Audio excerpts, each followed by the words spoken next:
That's when you have a problem, right? I mean, if you're resentful or you're mad at success, how are you mad at success? Your team's winning. Most of that would be a reflection of themselves. They're not doing what they want to be doing, so they feel like, well, I'm mad at you for that, and that's terrible. And it comes back to communication and all of that. And if you want to be successful at anything, there has to be sacrifice. It's about finding the balance. And it takes time. That didn't happen overnight. We just started doing this like a couple of years ago, where we were like, I was like, I miss going skiing. I want to go skiing, but then I felt guilty for taking time away to go by myself. And then I was like, well, if we created the schedule, so on those days, I do my really long road bike rides, or those days I go up to Whistler, I go ski, or I go hike by myself, or I go to the beach and I'm not bothered. He goes and does all kinds of things.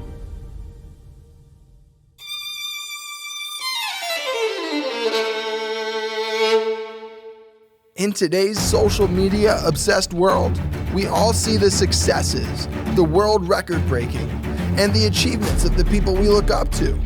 But what we don't see is what goes on behind the scene.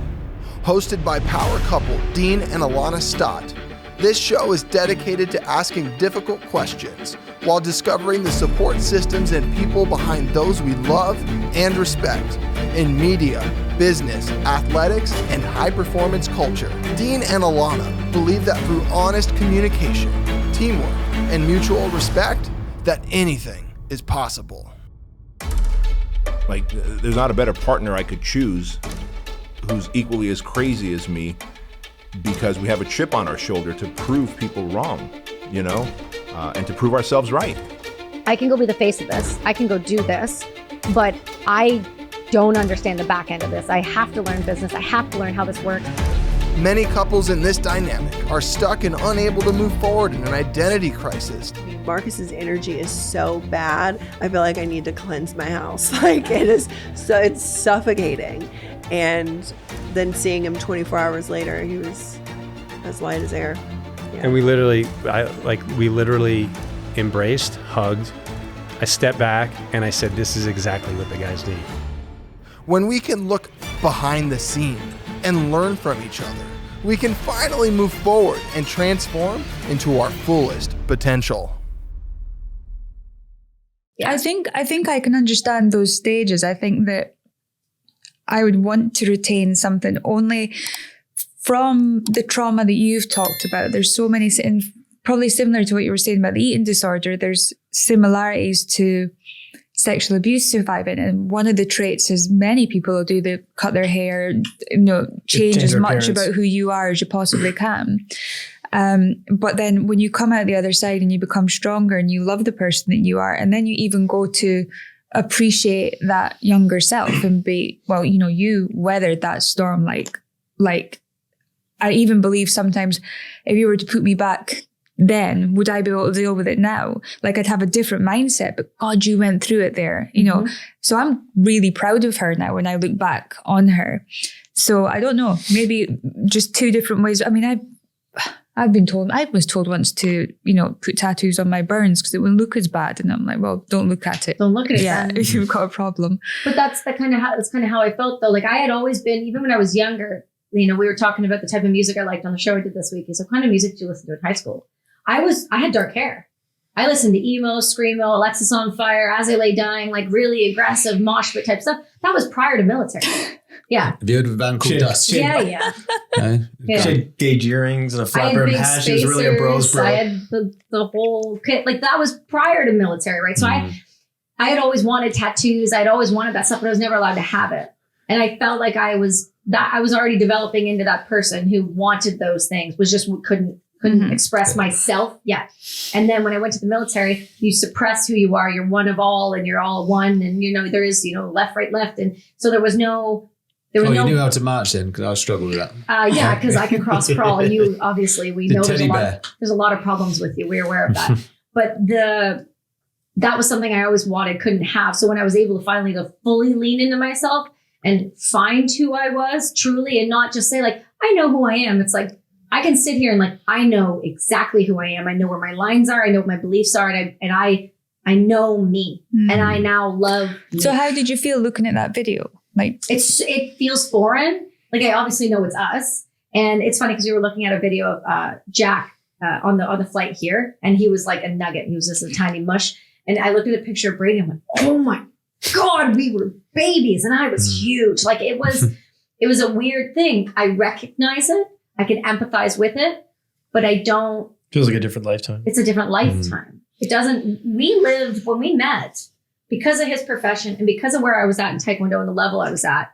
We had careers before we even met. We were like, we had traveled a lot. We had, you know, we had lived a life well before that. So then when we got together, we built another chapter, another part of life. And I think that's important to acknowledge is that. I think a lot of people go through like where they kind of meet and it's like, okay, now life's starting. And we're kind of like, we already lived a full life of adventure sort of. And now let's do another one, but let's do something different. Yeah. And that's the thing is I feel like people don't acknowledge that there can be chapters in life and that each chapter will come along, but it's how you choose to work together on or not. And, you know, every chapter that I've gone through and that he's gone through with his, you know, transitioning, you know, having the business and then being the level he is with his businesses and the recognizable and just where he's been able to take it to from where I met with him. We've gone through so many different chapters together, but the common denominator is communication so that we always grow together in those chapters and not apart. Well, I think it helps grow together when you've already, I don't want to say had a career, but like we lived a bit of a dream and a life prior to meeting. You know, we both traveled, we both did something risky and crazy and whatever, all these things. And now it's like, okay, now we can kind of settle down and we can grow together on a new chapter rather than like, oh, now I'm going to chase my dream over here and you're going to chase your dream over here. It's like we can kind of do that. And you mentioned it, but a big chapter would be Jack. Yeah. Of course. So I know how we came about. Did you? Did you play by play? Definitely not. What that decision though? We had decided, we knew we wanted a kid. That was always a conversation. We knew we had wanted a child, but when we tried, we got married and then we got pregnant right away and we ended up losing that baby. Well, back up. Even the first challenge before that is she had to get off a lot of things she was taking that weren't safe to be pregnant with. So, you know, she kind of had to get to a stage where that was possible. And I mean, we kind of forced it at the end when you did that, but it before she did her first ayahuasca experience. But after that, then it kind of opened the door to like, hey, this is even kind of safe to do now. Yeah. And we both, I think, wanted to be young parents too, to be able to, you know, do stuff with the kid when they're young and all that sort of thing. But because we were both, I mean, I don't even know the number of surgeries you've had. I've had 21. So we both were very like, we wanted to be young enough that we were physically not in wheelchairs. We decrepit. used to joke around that we'd be in wheelchairs and jazzy scooters by the time we were 40 because both of our injuries were just so like, they took such a toll. So we knew if we were going to have a kid, you know, we had already been together. We were engaged for 4 years. We got married a year after that. We bought our first townhouse. At that point, knew we wanted to be parents. So we tried, we got pregnant. We lost that first baby. And then that's when the pressure kind of starts, right? It's like, well, you know, you can get pregnant. And then it got into our heads. And then it took us a full year, almost to the day that we got pregnant again with Jack. And so we went through that process of, you know, frustration and what, you know, loss and all of those things together. And then when we finally got pregnant with Jack, and everything was going well, it was fantastic. Like, I think I was 26 when I got pregnant with Jack. I was just about 27 when I gave birth to him. And so once we had him, you know, the game changes. It's not about us anymore. It's about keep the mush ball alive so that, you know, it can keep thriving. Like the whole goal is like to focus on him. And so, you know, I think for the first little bit, you know, he came a month early. He was jaundiced. He had to go back to the NICU. There was just all of these things where I was not strong enough to be the rock, where my hormones were such a nightmare. And then postpartum kicked in, and then dealing with that on top of PTS, it was a dynamic shift and change that was really quite significant. And an unknown TBI. And I had an undiagnosed TBI, so we couldn't figure out why things weren't getting better. So it took us a while to get into the rhythm. But once we got in the rhythm, it was pretty good because we're over communicators. We don't just let, like, if you say something that pisses me off, I mean, why did you say that way? Like, well, because you responded to me this way. So we never like let something sit. We never like walk away. I mean, my doctor is always like, do the timeout thing. Like, and that's like, he's like, don't argue. Just if it's getting to a point, just time it, walk away. And we'll do that. And it's very rare that we have to. But with Jack, we always tried to Never yell, because that was something I grew up with. And it was a sensey moment for me. It was like, we're not yelling in this house. We're just not yelling. We're not yelling. So we would try to, avoid that, not argue in front of him, and just try to give him the best chance at success as possible. And that meant having two parents who communicated and worked together in all ways. So if I had to pump, then he would bottle feed. Like he really did. He wasn't a dad that was like, I'm not changing diaper. And did you notice the postpartum? A little bit, but I mean, that's just adding insult to injury at that point. There was already enough. One. Yeah, I mean, it just added to the pile, sort of. It's just another bad day that, happened from time to time anyways. Yeah. Because they diagnosed me with major depressive disorder on top of it. And then I had Jack. So they knew I delivered at not at a regular hospital. I went to a children's hospital.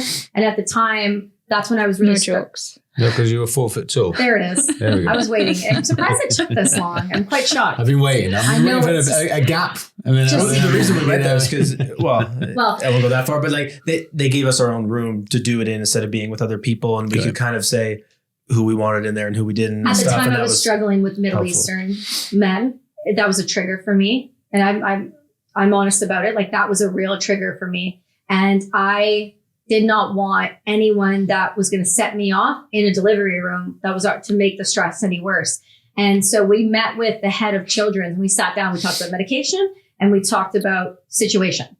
And they said, even though the drive was 45 minutes and we had a hospital down the street, they're like, you won't have anybody else in the room with you. It'll only be the nurse and someone else, and that'll be it. And the nurse that actually did my IV the first time, her husband was like US ex-military, and I would have this conversation with her, and she was like getting on, totally understood. And then as she's saying it, a whole group, because it's a teaching hospital, rolls in. So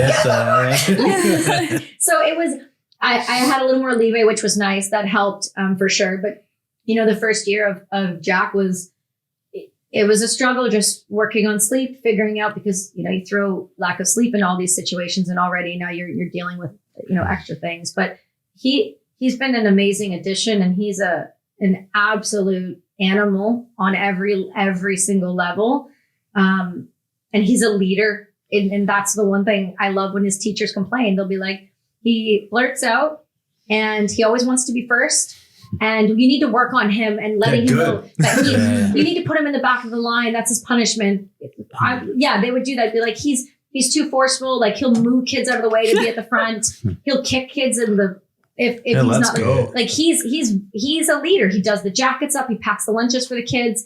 And so the idea of like the schools being like, well, you need to like shut that down and like quiet him up and put him, beat it. He's going to be who he's going to be. So he's been an amazing addition. But we did make the smart decision where, other people were like, have more kids. We looked at each other and went like, we can't do this again. Mm-hmm. We knew that fairly strongly. How old is Jack? He'll be 7 this summer. So I've got a couple of things. So do you think Jack was a good distraction in your recovery, or was it an additional layer on top of what you were going through? Because you always talk about the postpartum and everything else. Because you mentioned earlier on that you've now started to deal with it in the last 2 years. So I wanted to know, was time a healer, or was there a turning point or something in that last 2 years which has helped your recovery? So first off, Jack he's the best thing that ever happened to us, but at the same time, he was a stressor. He's another external stressor that's not sleeping, that you don't get to control. He was a bit of a distraction, but at that point I had already started my business. So I was getting fairly distracted. By the time that we had him, you were in a pretty good place for the time. Yeah, for that time being, I was, for sure. I was better. Yeah. And then because you'd got off the meds, you'd switched to cannabis. Not all the meds, but the few meds. Yeah, but most of it, you'd switch to cannabis for the most part. Yeah. Like it was a much better place than it was. It's a coincidence that you came off the meds and you felt better.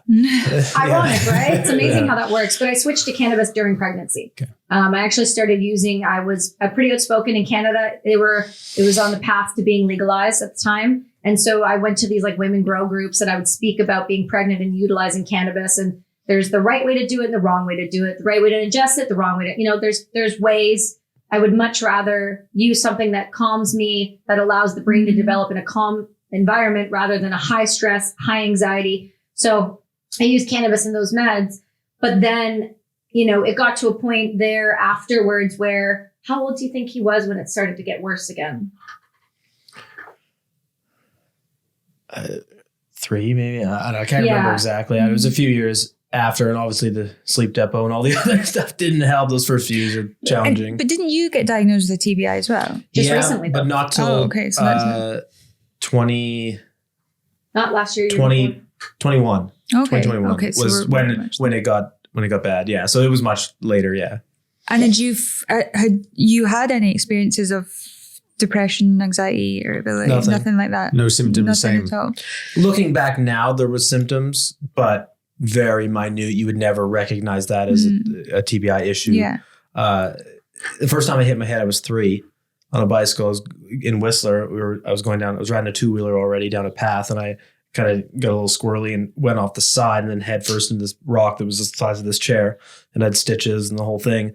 So that was the first time I hit my head, which looking back now affected, my growth. But, and then I hit my head a lot while I was racing, knocked out several times. I got landed on and tumbled down a hill and hit a fence and knocked teeth out and all kinds of stuff. So, looking back, there was some things, but nothing catastrophic until 2021. Yeah, I'm thinking about the whole depression and it came anxiety and everything that you might go through. And I think because analytical thinkers here, have I ever suffered with postpartum depression? I've probably, but with my analytical thinking, I'll say, this is me feeling not so great today. So have I exercised? Have I eaten properly? Have I done? I'll go through the list of things. I'll maybe do anything that I might have missed. And then I'll be like, drank enough water as Dean's go to. And then if I've done all those things and I've ticked all those boxes, I'll be able to go, right, this is one of those days. It might last 1, it might last 2 days, but day 3, I know I'll be better. And I can analyze that and go through it. But that's not to say that I can't recognize that, God, this feels terrible. Mm-hmm. But I know that the next day it's going to be different. And I wonder if somebody who's more of your type of brain takes it a lot differently to how I would take it, or how even if you were to my experience was similar to yours. Even at my worst, I was just a shell of a person laying in bed, super depressed, suicidal at times, just kind of manic thoughts that you can't stop, physically feeling the worst I've ever felt in my life. That was one half of my brain. And the other half was like, something's just wrong. We just need to fix this and then we'll be good. Mm-hmm. This isn't you. This is something that's happening. And we don't quite know the steps that we're going to take, but we're going to start investigating. We're going to do everything we can do, or do every test under the sun. Mm-hmm. And we'll figure out what the problem is, and then we'll start solving it. So I had both of those playing at the same time. It was a nightmare. It was terrible, but it was kind of, I never went like full to one side or the other. I could always kind of, it would be bad. I'd have terrible thoughts and I go, no, that's not me. Something's just going on that I need to solve. So I'm thankful for that side because it kind of got me through it. And the kind of beautiful part about going through that, as terrible as it was, I'd rather re-break everything at the same time that I broke than have a head injury. Yeah. But it also helped me understand everything she was going through apart from the trauma bit. Yeah. Because all the TBI issues, almost everything overlaps, where you just can't handle anything. She would just talk to me and I have panic attacks. Like everything was a mess. So that really made me understand her even more, which was kind of a blessing. Yeah. And I think that's the empathetic side of mental health, isn't it? When we done the mental health campaign, neither of us really understood it. And almost we were that, oh, man up, just, get over it, get out of bed. Yeah. There was nothing I could do. That was not happening. I mean, I've been an athlete my whole life. Every injury I've had, as soon as I could do something, I would do it before that. I want to get up and get moving and do that. Yeah. There was no way that was happening. Yeah. It was, I'd never had something in my life cripple me as much as that did and just start shutting systems down. It was terrible. And that mind is so powerful. And if you have something wrong in there, it's really ugly. I mean, it controls literally your whole body, and it's like it just doesn't. For people that have never experienced it, I guess it's really hard to understand. I think because I haven't had it that much, I've had those little bits. I can kind of go, well, God, if I had to live with that times 10 over weeks and months, like blown. And I don't have the analytical side. Yeah. So there is no other conversation that's happening. It's just this, there is no like, okay, have I done this? Have I done this? Have I done that? Logically, I know if I drink water, I move my body, I get a lot of sunlight, I don't have caffeine. You know, if I know the steps to keep myself healthy. But in that time frame, there is no. She would often drown in the whatever the emotion was and kind of spiral. And when you would take your analytical mind to her, could you absorb anything that he was saying? No. And it was just met with anger. Because you have no idea what's going on in my head right now. I can't hear you because everything is so loud. Like I could hear technically with my ears, but nothing was getting in because it was so loud in there that there's no way that I could make it permeate at all. And because of the trauma and the fight or flight aspect of what she was in, I didn't have that component to my injury. It was just the injury without the trauma part. So there's another layer for her that, you know, makes it difficult. But flipping over to fight or flight like that, I would try and talk to her, but she's just seeing red. I might as well be not the enemy, but like, you know, she was just in that zone and you couldn't snap her out of that. So when we would communicate, that's when the doctor said like the timeout thing, because there's nothing that I can say that'll get through there. It's an impenetrable wall. Yeah. And also I couldn't stop myself from continuing to spin. Yeah. So I would get, if I get to a point where I see red and I'm angry, if you don't walk away from me, I'm going to keep fucking firing. And I don't want to either. We call it getting on the highway. Yeah. The highway to the danger zone. And then what about so we obviously know a lot about mental health and like TBI. To be honest, I'd never really heard of TBI until the last couple of years. So in a short summary, what is TBI and what effects does it have on your body? Because I'm thinking coping mechanisms for me is like, go do some PT. Is that a coping mechanism for TBI or not? I'm just interested in that one little moment though, with the same question, but when you're in that zone, as you say, you're seeing red and nothing he's saying is going in. And then you've walked away or you've left the house or whatever you've done. When it comes back to it, can you remember everything that was going on at that point? Half and half. Because I really do like switch into a different thing. That thing that I could be on deployment, like that flip switches. Like the anger I mean, you talk different, your tone is different, the eyes are different, everything's kind of it's like a Jekyll and Hyde sort of situation. Is that a little part bit. of the TBI then? I don't know if that's part of the TBI. Could ask Doc G. We're actually seeing them when we go down to resiliency again. Yeah, because fight or flight, being in that, stuck in that side, it's part trauma, part injury. There's multiple mechanisms that can kind of get you to that.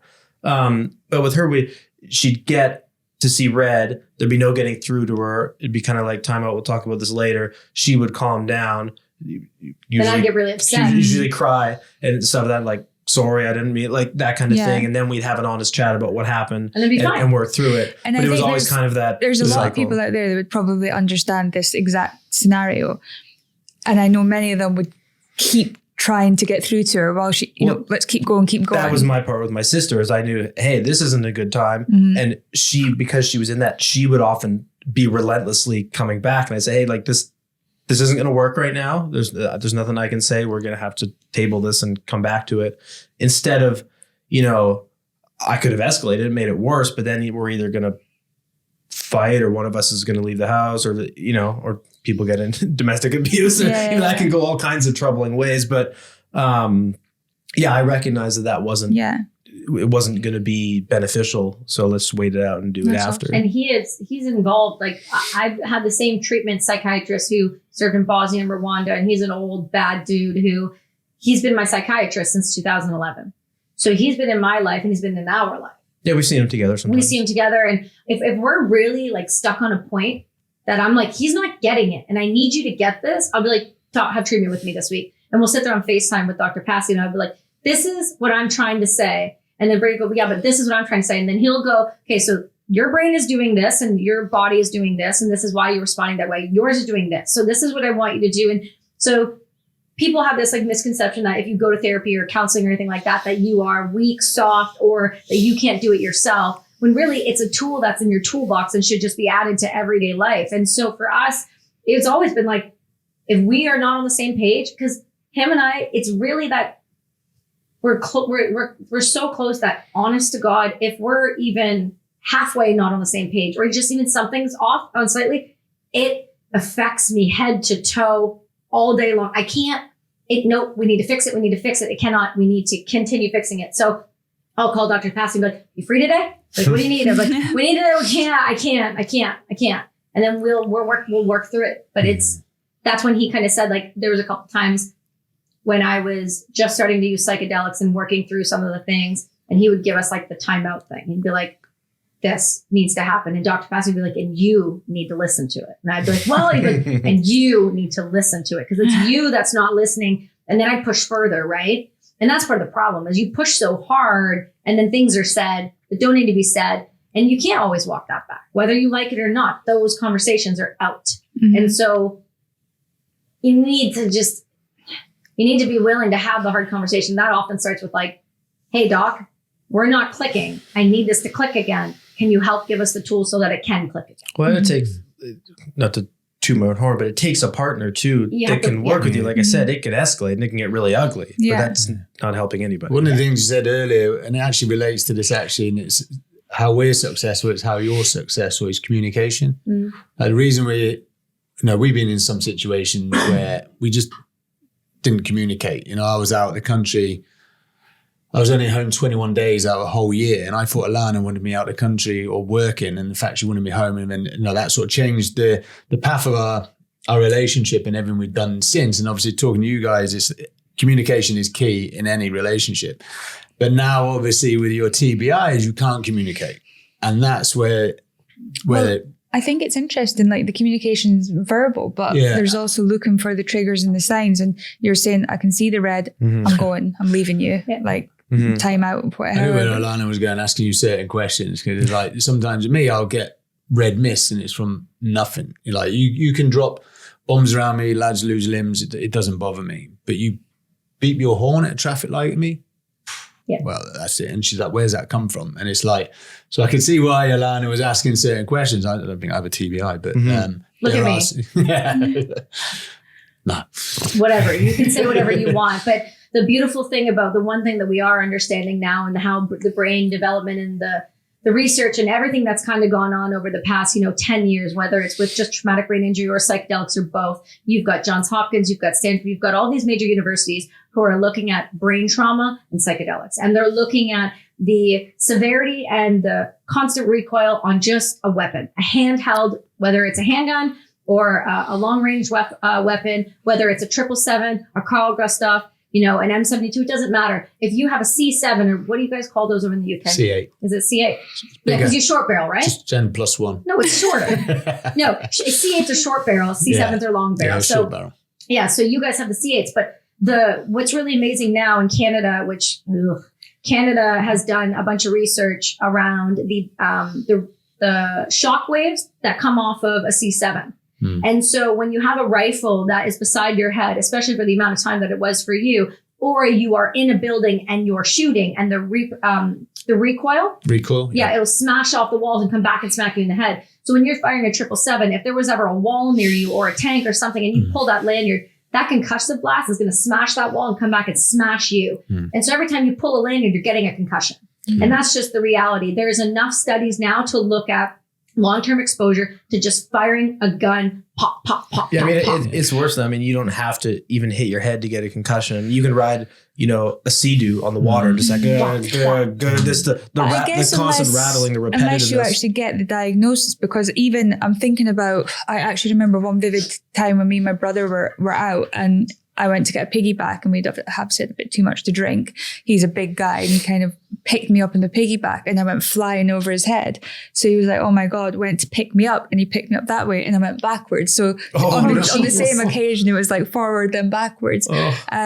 And I vividly remember that. So what I'm saying is anybody could have been banged in the head at any point in their life. That's the thing. So that's what they're starting to understand now. So many people are like, they let their kids play football or let them play rugby or hockey or soccer. we understand now that if you hit a sock, you just header the ball at the frontal lobe, you're doing major, major damage. I was teaching Molly that the other day. And it affects some people can take a lot, some people can take none. You look at some boxers, it's like some of them are great, some of them are in real rough shape. So everyone's threshold is different. It's impossible to know what your threshold is unless you test it, which isn't a good idea. But I had this conversation with Dr. Mark Gordon on my show last week, and he specializes in TBIs and works with the Warrior Angel Foundation and Andrew Marr and Adam Marr around brain trauma. And, he's like, we know now it can take up to 17 years to show. Why are we just starting to hear about TBIs? It's definitely something that... Because you were starting to hear more about CTE with the NFL. When there was a couple players that went, killed their families and, drove their cars off. It has always been around. It has always been a conversation. I had an NFL player on the show recently, like last week. And I said to him, like, when you were in, what was the conversation like? He's like, we were all aware of it. The one word you never, ever, ever said was, I hit my head. Because that means you have a concussion. Now it's liability. So we know now, like CDOs, walk. That's all it takes. You don't need to hit your head. You just have to have enough forward motion or backwards motion where the brain is smashing the skull. It's just the sloshing of the brain inside the skull, and there's a million different ways. I think I remember, probably back in the 80s or something, seeing something about a guy who had a car accident. Super loving, wonderful guy, family man. Complete, has a car accident and then kills his family. And I wonder, it's undiagnosed, but you guys have both had it and you've both been treated. Yeah, now we have. That's such a recent thing, though, that they even have the treatment and even understand how to do that. Even 10 years ago, it wasn't great. Okay. It was pretty dismal. So it's just a really recent thing that they understand the mechanism and how to do it. And that kind of, so to your question, what is a TBI? What's involved? So I don't preface this by saying I'm not a doctor. I've just gone through the experience and I'm probably going to butcher this, but I'll do my best. So the basis of it is inflammation. It's inflammation in the brain, and that leads to a cascading effect of areas of the body start to not work, basically. So this long-term inflammation of the brain, it's like when you get the flu and you're sensitive to light, you're sensitive to noise, you feel weak, you don't have energy, all those symptoms you have. We had that every day. Because that's inflammation. Yeah. When you get sick, inflammation goes up and your body can handle it. It lasts a week, 2 weeks, whatever. And then it subsides. That's just inflammation going up and coming down.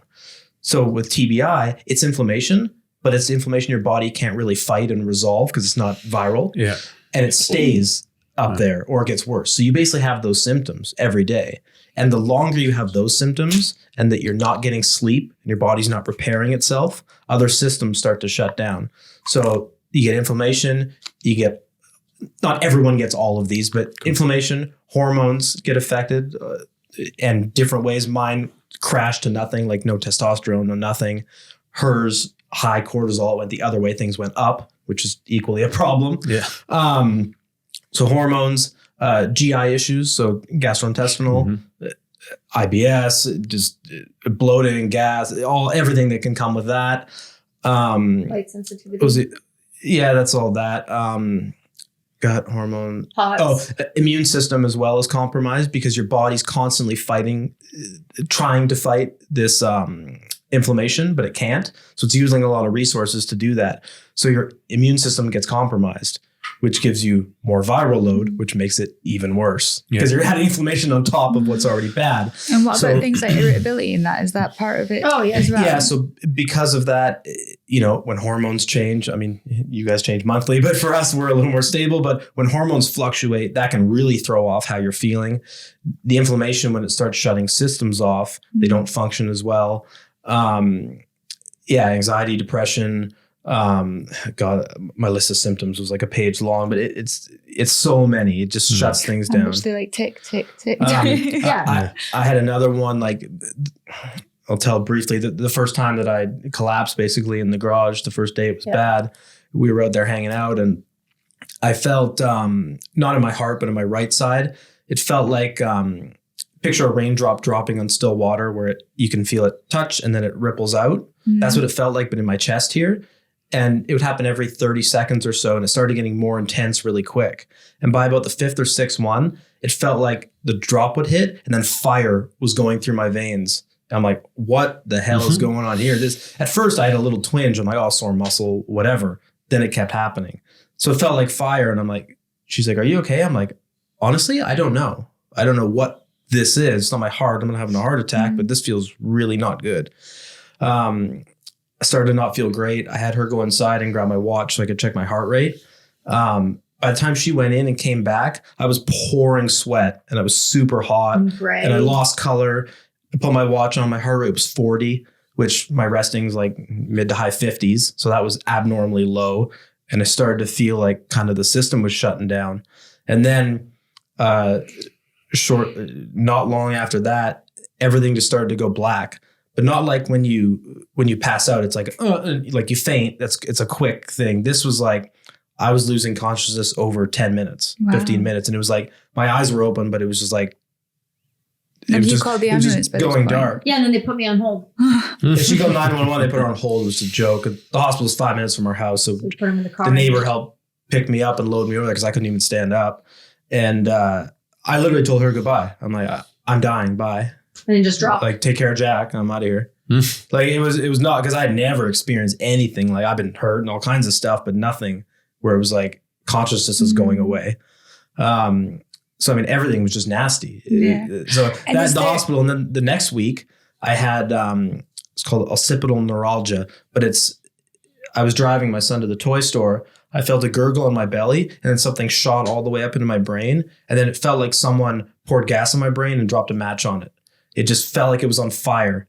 It's a really weird, like it's just your nervous system going crazy because. Is that like stroke symptoms then? No, I think it's different. This is.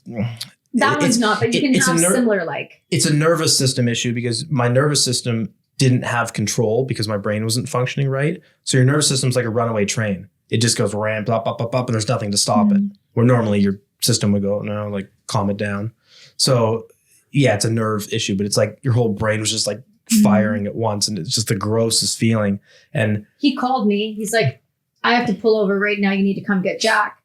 And so he pulled over and I pin it to, they were the golf course close. They're in the parking lot. Jack's just in the back of the car and just. No, yeah, I got him with me. Now it's like, I don't know if I'm going to die. And he's in the back going, can we go? Can we come? Like, you got to like, you have to just to start so like then bad I situation. came and picked up Jack and rushed him to the hospital again. And again, it was just met with it's mental health. It's not. The hospital is completely useless. They don't even know what to do. And is it triggered?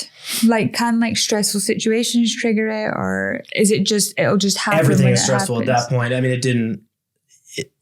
Any additional factor doesn't help anything. Like I said, sometimes if she was just having a conversation with me, he'd be like, "You have to leave the room. Leave the room. You have to stop. Like, I can't even handle a basic conversation." I mean, it was just.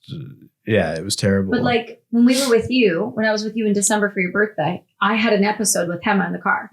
That was my first episode since brain treatment that I had that I couldn't, there was nothing I could do to control it. I was having a dysautonomia. It's part that can happen. So women, when you're treating traumatic brain injuries, are drastically different than men. Like the clinic I went to was the first time they had ever treated a female combat veteran. So what they would see with him was not what they were seeing with me.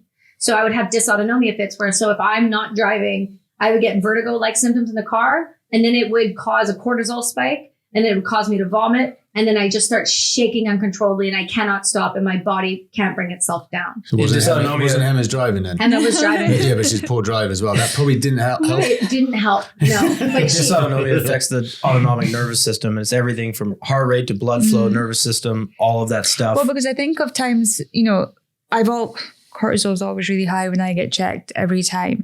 But I think it was our wedding, around about our wedding time, I was getting these, I wasn't blacking out, but I'd maybe be driving along the road and I would just stop. And I was with a friend once and she was like, you okay? And I would just stop. I was in the middle of the road. The car stopped. Yeah, I'm fine. But one day I was driving along, it's what you were saying there.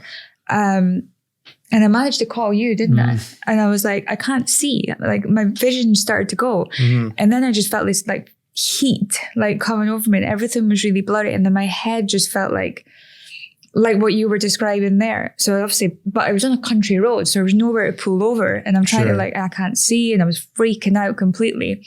And then ended up calling an ambulance on the side of the road, and then there was like, there's nothing wrong with you, like you're fine. But if you're not, because you don't catch it, that's part of the problem. If you're not catching it, they can't record it, they can't really tell unless you start looking. You have somebody who knows what they're looking for in blood work. So I'd be curious to get your blood panels, both of you, done, because I know you're a mess.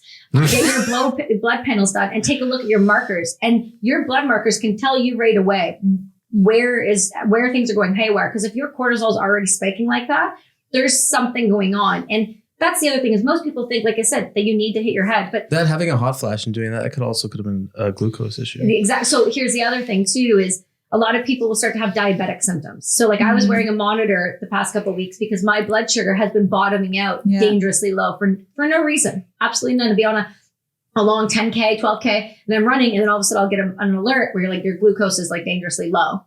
And mine was going high pre-treatment. I wore a monitor and mine was spiking, and I'd never had a blood sugar issue in my life, been an athlete, eat healthy, all the stuff, no history in the family. And when I first had a call with the doctor, I'm like, this is all the stuff I'm having, and I'm having glucose issues. She's like, yeah, we can fix that. It's no problem.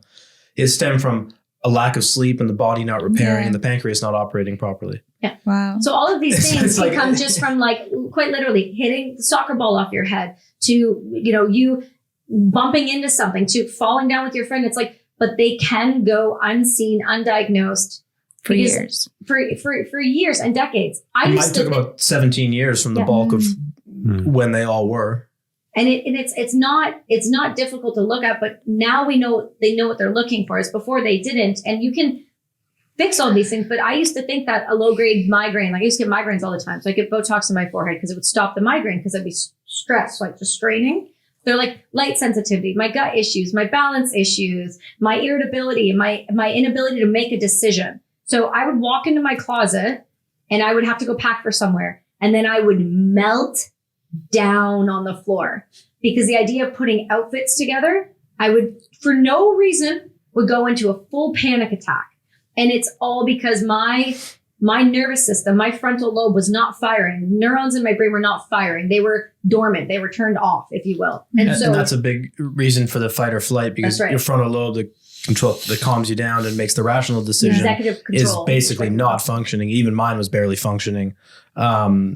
It's just a cause of the injuries, and that's really common with brain injuries. So that's why a lot of them kill their family, do this. The part of their brain that's going, hey, maybe just relax. Don't kill your family. It doesn't exist. Yeah. So it's just all go. And it's a big problem. But yeah, I mean, glucose issues, GI issues. I mean, it was so deep. Just everything was wrong. Everything was failing. I think the problem nowadays is that all them symptoms marry with everything else, mental health. And that's the problem. You can't distinguish between each. Well, PTS and TBI have 11 of the 13. Okay.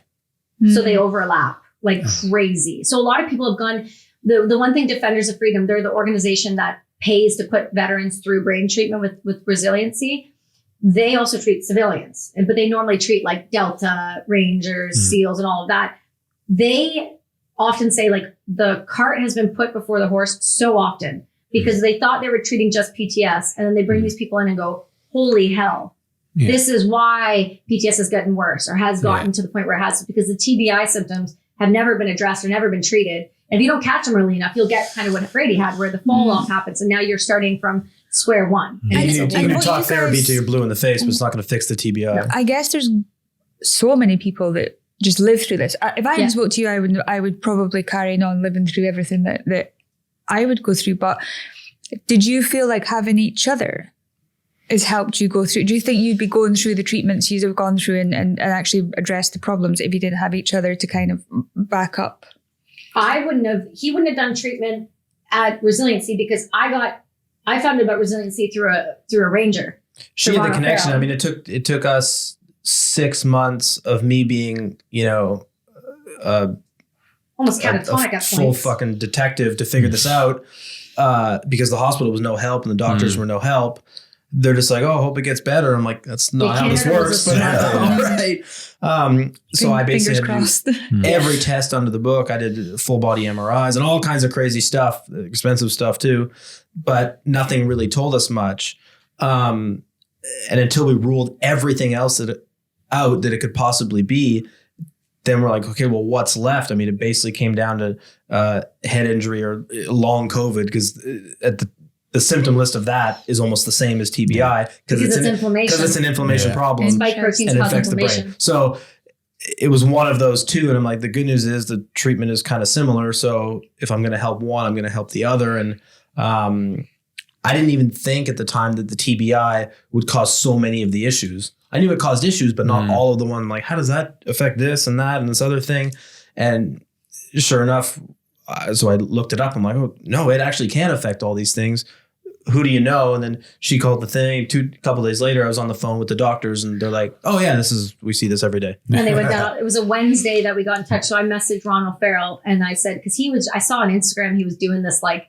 And are you already diagnosed with TBI at this point? No, no. So you were first. He was first because I had gone through, like, Dr. Passy and I were working through a lot of things, but it was like I have chronic migraines, I have stomach issues, I have balance issues, I had light sensitivity. Like, it would be sunny out and I would have to pull over with sunglasses on, and like I couldn't open my eyes because it would just be pouring. Well, actually, what was funny is your doctor, Dr. Passy, had known about Mark Gordon probably 2 or 3 years prior. And he was telling her, oh, there's this guy in California and he does this thing where you do blood work and then you can do this. And it was kind of a rudimentary explanation of it. And I'm like, hey, that's really interesting. We should look into that, like for her at the time. Mm-hmm. And it was kind of not that accessible and whatever. So we didn't do it. And then, sure enough, it's funny because now we know him. We talk to him, and blood work is one of the first steps to seeing what's wrong. If you do it, you do all the hormones, you do everything. So it's funny that now that's such a key part. And I mean, we do blood work every quarter, like everything. I just did it on Wednesday before we came down to check levels. But Ron was doing it with Doc Godet down there, and she was like explaining the brain, and this is why you're feeling this way, and all this, yada yada. And I sent a voice message, and I was bawling my eyes out because at this point, every hospital around us had, number one, deemed him a drug addict because he used cannabis that day, so they wouldn't provide support. And they wouldn't allow me in. They wouldn't allow somebody who could speak for him in. They wouldn't allow us to go to doctor's appointments. They wouldn't see us in person. This was after COVID too, so everyone was all restricting. So crazy. they wouldn't help at all. So I sent this voice message. He played it for Doc Day. They got on the phone. That was Wednesday. He was in Texas on Sunday. So like they were like, we can work on this. If you can come down, we can do this. So it was like, okay, there was a light, there was an opportunity, but then. Well, the doctor when I spoke to her, that was the first time someone went, not only do I know what's wrong, is I see this all the time and all of this is fixable. Yeah. It was just like, in Texas. Yes. Yeah. And it was just over the phone. I was like, this is like the best news I've heard in 6 months. Everyone else has told me, we don't know, you're fine, it'll get better. I'm like, I know my body really well. Something's drastically wrong. Like, this is not good. So that was such a breath of fresh air to hear that someone that understands and, the problem, because it's so complex. I mean, they call it the physician's nightmare because the symptoms are so wide ranging. It could be anything. They don't even know what rock to look under unless they're a head, concussion specialist. Right, I'm going to go back off piece a little bit. Okay. So I won't let you get away with it. So what are the strengths and weaknesses? I don't know. I think again, people and products. Yeah, people and products. But I think that's the truth. I said to Brady, I found this one thing that I can do really well is I can connect people, and I can connect to people differently than a lot of people. And I'm okay with putting myself out there, and I'll just like walk up to you. Like, I was in the Vancouver airport a couple months ago. Bert Kreischer was standing over in the corner, and I looked at Brady and I was like, I gotta go say something to him. And he's like, why are you texting me? Why are you already over there? So slapped my hat on, walked over, parted the circle, put my hand out. Like, I don't have an issue with that. I'll go up. I'm not afraid of people just because you're so-and-so. I'm not intimidated. So I'll just go and put myself out there. And that was my strength, was I can go be the face of this. I can go do this, but I don't understand the back end of this. I have to learn business. I have to learn how this works. And so for him, for me, that's my strength all day long. When it comes to learning how to having to learn how to edit podcasts, learning how to do all the back end of things and systems and switch from iMovie to Final Cut and just all of this, that is my weakness, but it started to become a strength because he would just be like, you can do it. You've already done all of this for so many years. You can just learn that. Just be patient with yourself. But his is the creative and technical side is more challenging for her, but she's so strong at the other side. I'm like, are you good at learning? As in, like, can you listen? She's getting better. It depends how. So like right now I'm in a program with Being True to You to be a psychedelic and addiction integration coach. So I work with people before they are going into a psychedelic experience. We work on intention. We work on why they are the way they are and what they're looking to get from it. And we support that way. And then we do it on the back end. And then also just coaching in terms of how do people tick and how do we work on their habits and how do we help make them be better people?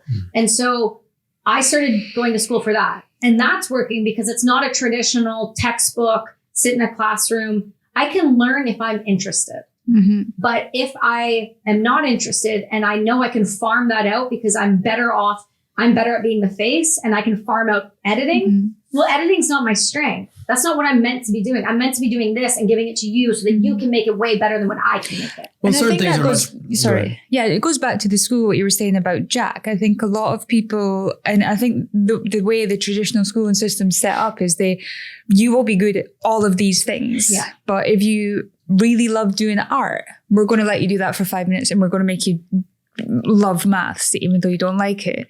I think if you study as an adult, you choose what you're going to study. You don't study something that you've got no interest in, you don't want to be doing. So why do we force kids to be educated in something that they really don't enjoy? Well, and they're not teaching them the skill of just being a person and networking and communicating and all the in-between stuff. It's great to know a skill. What you need. I've genuinely never, ever, ever, ever used Pythagoras' theorem. Never. Because it's ridiculous. If you taught me how to balance books, how to do a budget plan for the home, how to do taxes, all these things that there's so many life skills that they could teach you that'd be way more valuable, infinitely more valuable. How to start a business, how to whatever. There's so many avenues they could go down, but just how to manage money, even just basics of being an adult. I would love to do basic money management in school. As a debt collector, I used to go in people's houses, and they would be I've seen people paying 3 Sky subscriptions. Sky was like a television network. People have got 3 or 4 Netflix accounts that they don't realize they're paying. But that's really interesting. But so for Dean's question, what's Brady's strength? Brady is an incredible motivator. Unbelievable. Rock solid. Never doubts it. So for me, I'll say something to him. Even this morning when that other episode came out, I was like, are you sure it was okay? Are you sure? I'll start questioning what I did. And I'm like, you were in the room. I kind of blacked out. So is that okay?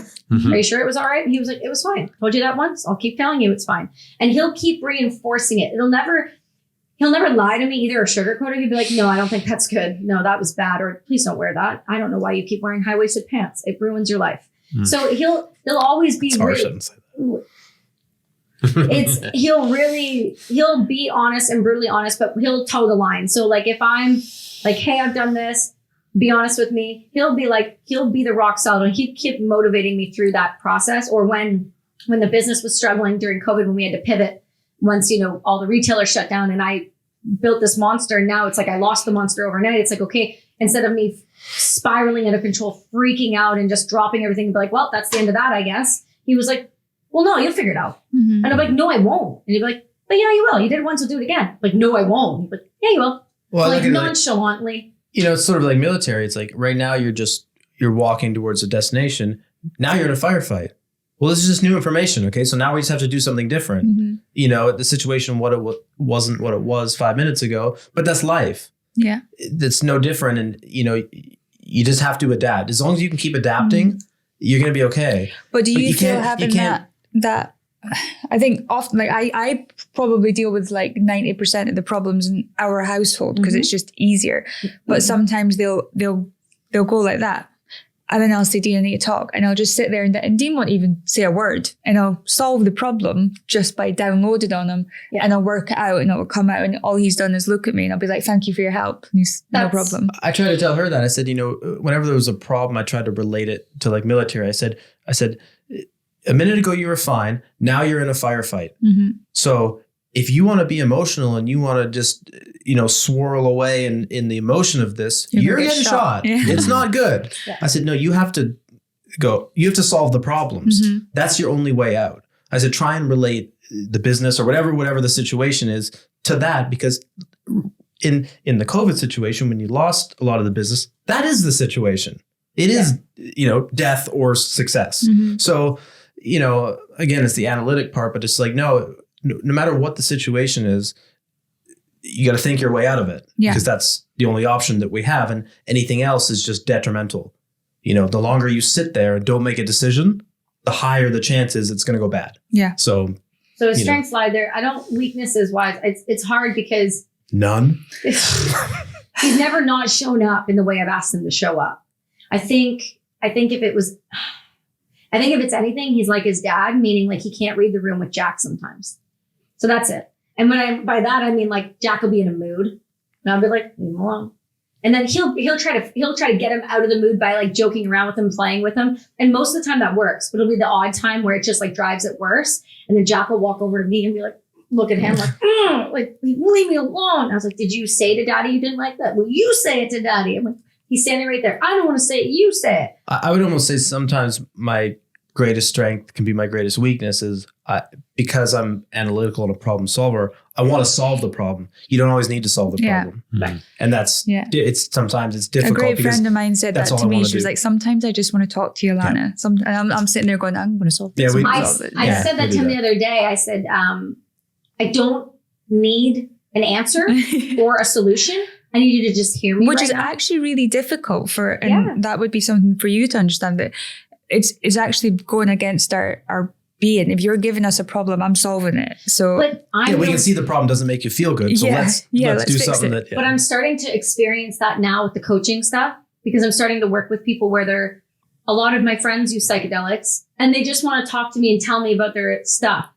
But then the part of me is like, okay, and now we're doing this. So this happened. So this is really what that meant. So how are you now going to address that? They're like, I don't need to be parented, or I don't need to be coached, or I don't need a lesson. I just want to talk to you about that. Mm-hmm. And so I'm learning now that what he does is like something that I'm learning, how that I can't solve everyone's problems, and it's not my job to solve everyone's problems. Sometimes it's just my job to be there and just be the sounding board. And so that's when I started leaning into the more 75-25. Yeah. Just listen. Another one of her strength is, I found this in some ways this is good, but because she experienced such a high fear threshold that her, in certain situations, her skill will run out way before her fear will. So she'll push way past where most people would quit way before their skill level, right? They quit way down here. She goes all the way up to where her fear level is, which is in the stratosphere, and keeps going. And that helps her walk up to people and introduce themselves. Some people be like, oh, I can't. It's like, just do it. I don't, whatever. I'm not going to die. Like, I'm just going to go. Using that fear. That's helpful. Yeah. With other things, when we go mountain biking, that's a problem. If your skill runs out, it's going to be an issue. I had something I wanted to ask you that it was definitely because this podcast is slightly different, and the guests that we've got on, there is one person who's seen by the world and one person who's behind the scenes. But in this case, you've both been seen by the world. It's different worlds, at different times. So there was a time that you were the forefront and you had your program and everything else. Now Kelsi has this business, has this book, has possible movies, has got, social media. Have you ever felt resentment? No, because I love seeing her thrive and doing what makes her happy and all of that. I think the hardest part, and I told her this with my TBI and all of things kind of crashing, like she's going up and I'm crashing. That sucks. That was the only time you said, like, I feel resentful. And it's not that I'm resentful to you. I'm resentful towards my body and the fact that I can't thrive with you. Me. Yeah. So, I like seeing her thrive. I mean, if she's winning, we're winning. It's not, mutually exclusive. So. And it's a partnership. I think everything I do, if we can afford it, he's coming with me. Yeah. Like coming down and doing this show and then doing the other shows. It's like, there's certain shows that's like that are a big deal to us. And I want him a part of this. And we have our son, but his parents help a lot with us. So we're able to come and do these things together. So we actually talked about this yesterday at the beach a little bit. I tried to make him a part of this because I don't want him ever to think that I'm going somewhere he's not. Do you know what I mean? It's like, I can get maybe it might feel like if I'm out, like I'm away for SHOT Show for a week, I'm with you and I'm sending and we're with you and we're like, and we're having a good time and you're hanging out with people and I'm working, but one of the strongest and biggest things I do is I network. So it's important for me to go around and party. Like I should be at those things. That's what I need to be doing. It's never like, I've never gone anywhere and been like, oh, I'm going away to go hang out. Like the only time I've ever done that was at your birthday party. When I went away, that was my first non-business trip ever and without him. And so I never try to be more away more or not include him. I try to make sure that he's talked about because this is not a one person show. It never has been. And don't get it twisted for a single second. It wouldn't have existed if he wasn't here. I mean, we're the same as like, the team Sheren and then his team Stott. So we wouldn't do anything unless it benefited team Stott. So we discuss about everything anyway. So it's not as if you're going out on your own doing it and then Brady's there. You would have discussed it before. I mean, everyone's happy. But obviously social media has its perception. It's like it's the one person. That's what we're trying to promote here is that person wouldn't be where they are if it wasn't for it. As you touched on earlier, and always talk about Alana because Alana, I wouldn't be here, wouldn't be having this discussion if it wasn't for Alana. And so, so for us, we don't do anything now unless the other one approves. Someone said to me the other day, you go on these challenges. How do you do it? I said, I go on challenges and I do challenges, but I have to speak to all now 5 members. Well, I'm trying to speak to 5 members of Team Stott. And if one member of Team Stott isn't happy, then we don't do it. Right. Because or we discuss it and we discuss it because at least I don't want to go into a project or do something knowing that not everyone's 100% happy behind me because then it affects your mindset and your approach. And so, but also to have that discussion, because I think we all kind of, and there's been times that we've been up or down and we're doing different things and maybe, when my book hits New York bestseller, New York Times, because it will. New York Times bestseller, there might be a bit of like, but for us, it'll be like, right, let's get that next one then. Let's get Relentless back up there. We'll kind of try and work it together and we'll joke and we're like super competitive. Like, I know you we'll are. be like, Dean die of hypothermia before letting me win on a cold plunge. We'll do that. But I think what we learned over the years was that communication side of it. If you are feeling, if there is a problem. And I think that's a huge reason why this podcast came up was because it was so many people we were seeing in the background while this other person's out there. And now when we see a success, if somebody breaks a record or if somebody wins a medal or wins something, we're like, who's behind them? Because there is always somebody. At least one person, sometimes whole teams of people that help. It's no different than business, right? It's like you're not doing it yourself. You have a whole team of people and, everyone contributes. And that acknowledgement, I think, although we don't do it, none of us do it for the praise. It's still nice to get it and to be acknowledged and to have that. No one does it on their own. As you touched on it rightfully, whether it's a family unit like yourselves and ours, whether it's a corporation or business, or even in the military, like corporation and business, it starts if the cleaner doesn't come in the morning and clean the building and then clean at night. There's a failure. There's a role for everyone. There's a role for everyone. And then in the special forces, people don't realize it takes 7 other people you don't see for each operator to go on the ground. And so that there's so many similarities, but that resentment thing was quite interesting because I see people on social media and I'm like, oh, fuck, their partner won't be happy. But they've had the discussion. People are naive to think that they're not having discussions. Well, I think that's when you have a problem, right? I mean, if you're resentful or you're mad at success, how are you mad at success? Your team's winning. I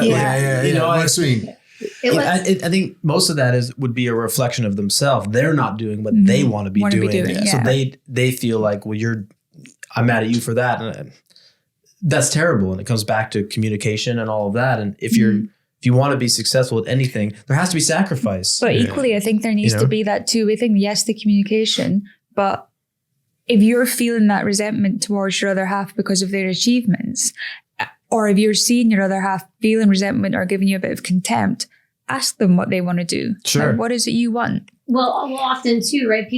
When people react that way, they're reacting that way because that's a perception of how they feel on the inside. So that's just them. That's their they're unwilling or unable to articulate it in the way they were like, hey, I'm not happy doing what I'm doing. So then they lash out in another way. That's just the heart speaking. That's the voice coming up and saying, I don't like you for this, or because you're successful at this. And really all that is I don't like me for this because I'm not where I want to be in my life.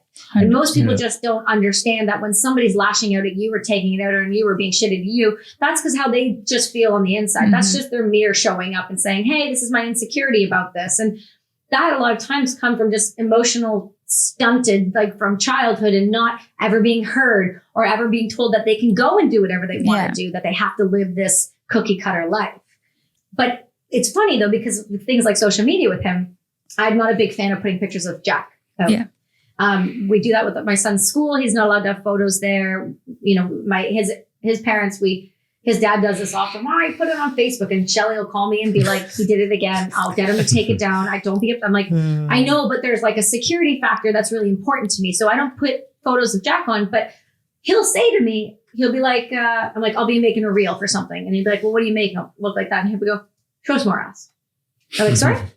He'll be like, hoes who show their ass get likes. So get to step in. And he doesn't mean it and like go get naked and start an OnlyFans, although he does want me to start an OnlyFans for my feet and call it service dogs. But that's a whole other show. That is a whole other show. But my point is like, he understands there's a level, like if we're away in Bahamas, I'm going to take reels with me in a bathing suit because my engagement's going to go up, but I'm not doing it because I'm trying to get. And it's funny because I'm not trying to get men or attention in that way, but I know that the algorithm is going to kick it up. And it's funny because I know a lot of people who they get these DMs from, like these creepy people and all of these men and all this. I don't get them either. At all. Nobody sends me dick pics. Does that make you sad? Nothing. No, I'm happy about it because that means that the perception I'm putting out, even if I'm in a bathing suit or I'm doing this or I'm dressed like this or my nipples are at a SHOT Show, they know that I have a husband that I'm super stoked on, that I love and talk about all the time. And it's not even a starting question. Like I did a podcast recently and this was on someone else's show, and a bunch of the dudes, like people were commenting, and one was like, it was after Lex Friedman, and one was like, if Lex did anything right, he would sleep with her. And then, but people who knew like just me from the space would come to my defense, but like, dude, she's super married. She's super happily not married. Not just married, but like super married. And my point in that is like, even though I put stuff out on social, he knows, he encourages it. Because he's like, I know where it's going to get you and what you're trying to achieve and like the eyes you're trying to get. It's never not even like, that. You're just really conservative with that stuff. And I said you could push it 10 times further than you're comfortable with, and it'd still be minor. Like, compared to what some people are doing out there. A trust thing between you guys as well. Yeah. So I'm going to just ask two questions. One is because of the premises of the show, I guess. Can you each give something as what makes the partnership great? I think finding the right person for you, number one, and communication and knowing that you have to grow together and that you're not going to be the same person you were when you met. And that's okay. And you're not supposed to. You're supposed to grow. And in whatever direction that is, but there has to be communication in order for that growth to stay together. And that's where people fall off. Everyone grows. Inevitably, time will go, you will change, you will develop, influences will happen. So you're going to grow, but it's how you then choose to grow. And I think as long as you communicate and you keep those lines open and you are willing to admit when there's a fault or a struggle, you're going to be fine. Mm-hmm. So I think that's what makes it great for us, is because I always know that I can look at him and say whatever I need to say. And he knows that I'm saying it from a place of love and always just wanting us to be better and stronger in everything that we do. So find your person and communicate like crazy. I'd say the other component is find your passion too. Mm-hmm. With the resent part, both people need to be on a path to either doing what they love currently or getting towards that while keeping that growth together and not dividing. Like I said, we had an early career and they did that. So, but finding that passion and helping each other achieve that together, I think is a big key, because if one of you is not fulfilled in any way, that can lead to problems, just unhappiness or resentment or unfaithfulness or whatever the thing may be, is that kind of starts, it creates that wedge between you and you start doing that. So I think if you can keep it together with both people fulfilled in as many aspects as they can, And I think the one other thing driver. that we do that a lot of people compliment us on that I didn't realize was a thing is we give each other time alone. So even though we have a son, our schedule is very organized, meaning like 2 days a week after school, Gigi picks him up. And then I pick him up one day early, and then he picks him up one day. And then on Fridays or one of the days, it's just him and I when he's at school. And then Saturday's my day by myself. I don't exist. I'm not mom. I'm Kelsi. I go do me. Sundays, he's Brady. He goes and does him. And so we give each other separate time. We give each other time together. But as long as, because people forget this, right? They put their kids first. Everything's about the kids, about the kids, about the kids. Well, the kids aren't going to be happy if mom and dad you're not good, the kids aren't good. So it needs to be mom and dad and then the children. Because if this isn't thriving, none of this works. Yeah. So we've taken that to heart in a really, really, really big way. Yeah, and like they said, we need time alone for our own mental health and for our own sanity. And on happiness. And we need time as a family and we need time together. So we have a date night every week while my mom has our son. We get a night to go out for dinner, and it's short. It's not an hour and a half. We have dinner. It's just him and I. There's no rushing. There's no Jack. World's shortest vacation, but it's something. Yeah. But it gives us time together. We have lots of time as a family throughout the week, and we have time to ourselves. So it all kind of creates a pretty good balance where, I mean, we're incredibly lucky that we own our own companies and we have some freedom to move our schedule around and do that. Some people work 2-3 jobs. And I mean, it's just not possible. Not feasible. And I can sympathize with that. It's, do what you can do. But the more you can try and accomplish something like that, it just creates the balance and the harmony with everyone. And, I don't care how good your relationship is or whatever, you still need time alone. You still need time to be with your thoughts and, just not have distractions. Do activities on your own, things that you love to do without your family. Still fall in love with yourself. So many people, when they become moms or they become dads or they get a job, they throw all themselves into it, but they don't really know who they are. And I was like that when I was a stay-at-home mom for a little bit. I was losing my mind. I'm not made for it. I'm just not. I needed the passion. I needed to be doing something always. Yes, raising a child is the hardest thing in the world to do. But I'm not that great at it on my own. And I knew that. So it's better to give yourself credit for it. Well, I'm working on it now because I'm not such a spaz anymore. But the truth of the matter is you need to love yourself. And if you don't know who you are and you're not able to fall in love with yourself first, how do you expect anybody else to want to stay with you, love you, be a part of you and be around you? Work on identity crisis again. Yeah. Exactly. And that's a big thing. So just people forget to work on themselves. Yeah. And that's why the time alone is important. You kind of reflect on what you're doing, where you're going, what you need, and then make time to, work on whatever that is. Ours is the opposite because I travel a lot. We actually have a lot of time alone. And so when we come back, it has to be. Well, like I said, it's about balance. It's about balance. But it is a really interesting thing because I don't think there's time that either of us take time to just be us. Like as in like Dean to be Dean and Alana to be Alana. Yeah. We're alone away from each other, but we're not alone. But you're off doing filming and you're with the kids. So it's like you're never really just yourselves. You have an unbalanced part where you have a lot of alone time, but it's not the kind that you want. You're just away from wherever you're working. You're doing, that's different. So in that situation, it makes it difficult because now you want alone time. Well, you're barely home. It's like, it got to the time, especially in the security world, I'd come home and then be out the same day. And so it's like, you don't know when that next phone call is. And so really it's like, but can we afford to give ourselves another day away from each other? Sure. I'll say to you, go and have some beers with the lads. And you'd be like, I don't want to. I haven't seen you guys. Like, I want to be here. So, one day we'll do that. It's just about finding the balance. And it takes time.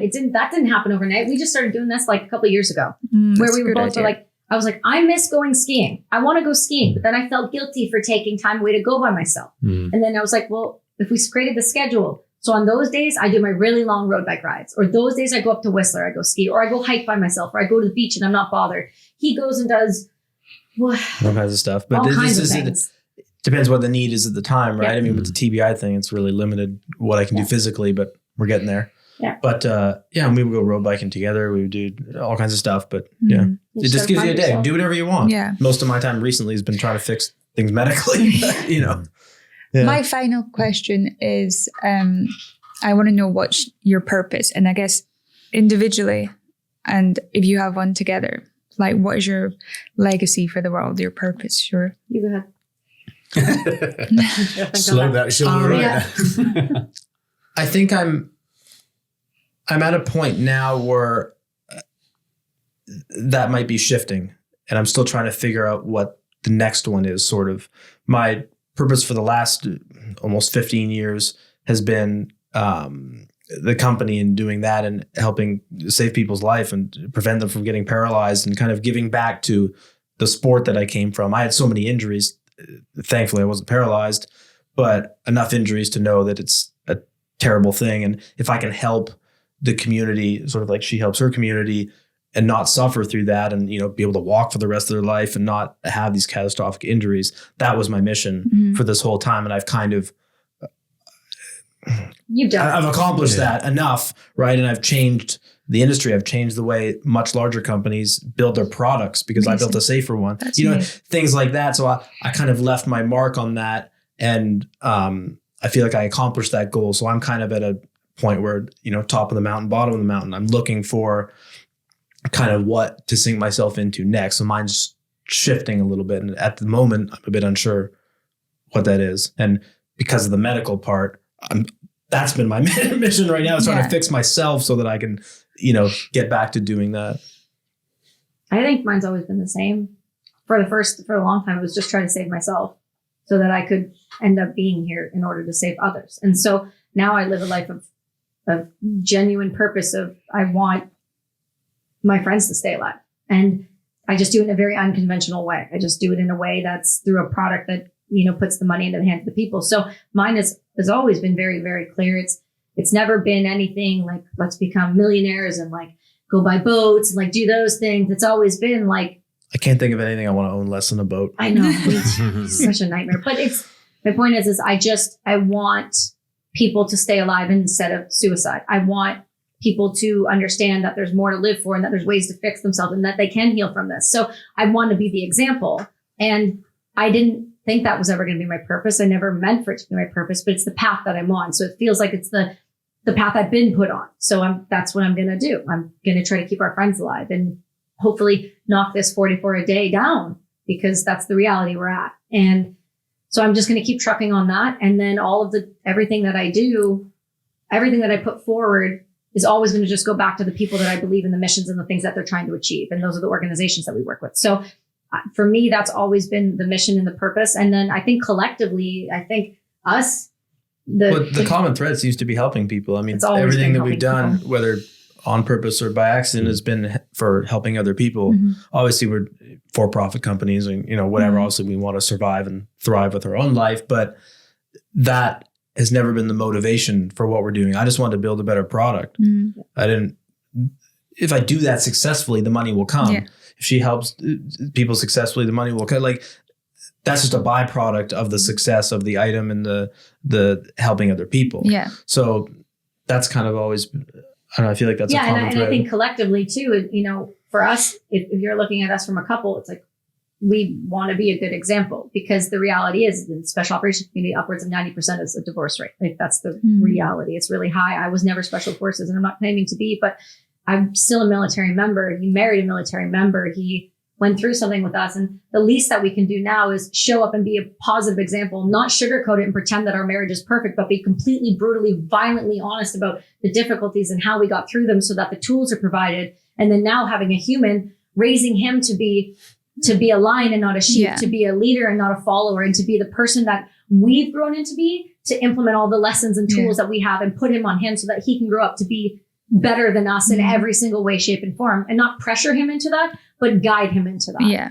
So I think that's our purpose. No matter how much stuff I make product wise, he's still the best invention that we'll make. Yeah. We can make some pretty cool things. Yeah. Us women. Yes. Yeah. Life is amazing. Like, the fact that we can birth real life things and then push them out of our bodies is alien-like. Little 3D printers. Yeah. We're mini 3D printers. That's what we are. It's fantastic. It's just a lot painful. More painful than a 3D printer. Yeah. That's right. That's awesome. No, doing good, giving back. I don't think anybody with, all their faculties who doesn't give back needs to take a little look at themselves. But Dean, I'm going to let you close. Let me close? Oh, great. Just to slope your shoulders as well. That's right. Obviously, we heard from you guys today. There's a lot of similarities with us, and we're going to have other guests on from different walks of life. I think for me, it's just highlighted that, what I see. I don't think you would be where you were if it wasn't for the other person. And I think that's the purpose of this podcast is social media. I'm not a fan of social media. You guys talk about it a lot. I'm on it. It's a taboo, but I think it's smoke and mirrors.